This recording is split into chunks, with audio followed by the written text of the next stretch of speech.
So, what's reality really made of? For decades, physics has given us a solid, if, kind of strange, answer. But today, we're diving into a radical new idea that suggests the very foundation of everything we know, well, it might just be all wet. Let's dive in. Okay, let's just start with this one. Single, huge question. What if the vacuum of space, that big empty void out there, isn't actually empty? What if it's completely full, packed with the one substance that gives rise to literally everything we see? Pondering that one question, well, it changes everything. Now, before we can really wrap our heads around this new idea, we've got to cover the basics, right? So let's take a super quick tour of the standard accepted picture of our reality. All right, so at the very heart of modern physics is this thing called a field. You can't see it, you can't touch it, but it's this invisible influence that permeates the entire universe. You know when you play with magnets and you can feel that pull? You're feeling the magnetic field. And according to physics, all the fundamental forces, from light to gravity, work through these invisible fields, filling every single inch of space. So what happens if you, pluck one of these fields? Well, you get a particle. This table here, this is the standard model, and it's basically our verified particle zoo. You've got your matter builders, the leptons and the quarks, and then you have the bosons, which are the particles that carry the forces. This is, for all intents and purposes, the official ingredient list for the entire universe. But, and this is a huge but, here's where things get really weird.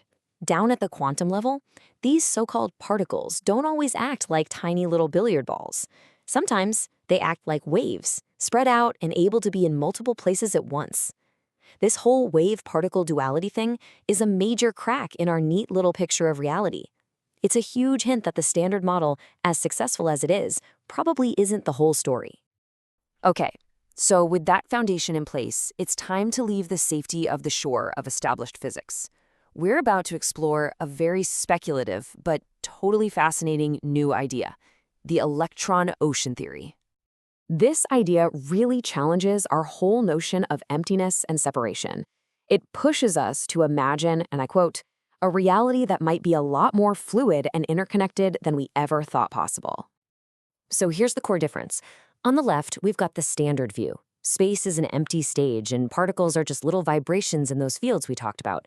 But this radical new idea on the right, it says, forget empty. Space is actually a dense, universal sea of electrons. And particles, they aren't fundamental at all. They're just stable disturbances. Think of them like tiny, persistent whirlpools or knots in this cosmic ocean.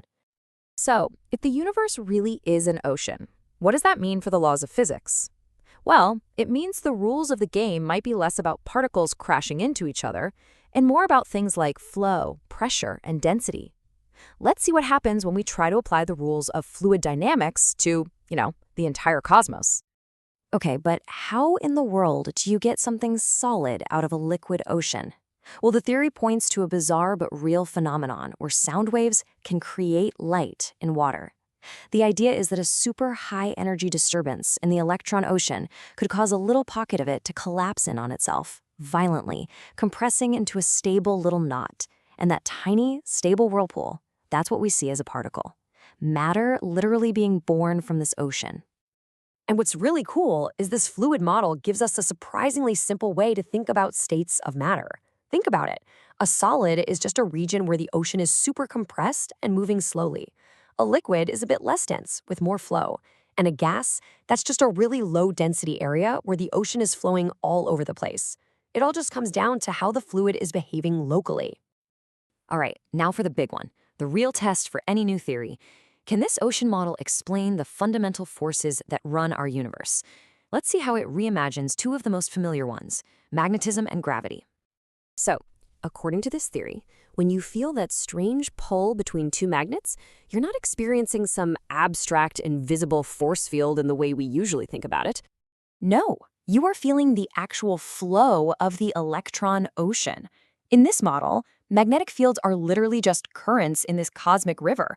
Those swirling patterns we measure as magnetism are the real physical movement of this electron sea. It's a shockingly simple explanation for a force that's always seemed so mysterious. And then there's gravity. And honestly, this might be the most ambitious claim of all. The theory says gravity isn't even a fundamental force, it's an emergent property. That means it isn't a basic ingredient, it's more of a side effect of the system. Those dense areas of matter, the particles, they actually cause the ocean itself to bend and flow around them. And that curvature, that flow, is what we experience as gravity. And what's incredible is that this lines up perfectly with Einstein's idea that gravity is the curvature of spacetime. So is this it? Is this the final answer to everything? Well, no, not even close. This is just one possible chapter in a much, much larger scientific story that's still being written. To be perfectly clear, the Electron Ocean Theory is a speculative model. It's one of several big attempts, right alongside giants like superstring theory and M theory, to find a single unified framework for everything, what some people call a theory of everything, that finally unites the weird quantum world with gravity. And really, that's the true power of an idea like this. Even if it doesn't turn out to be the answer, it offers us, and again, I'm quoting here, a completely new perspective.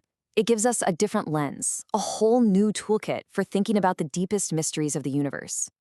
Which, of course, leaves us with one final mind-bending thought to chew on.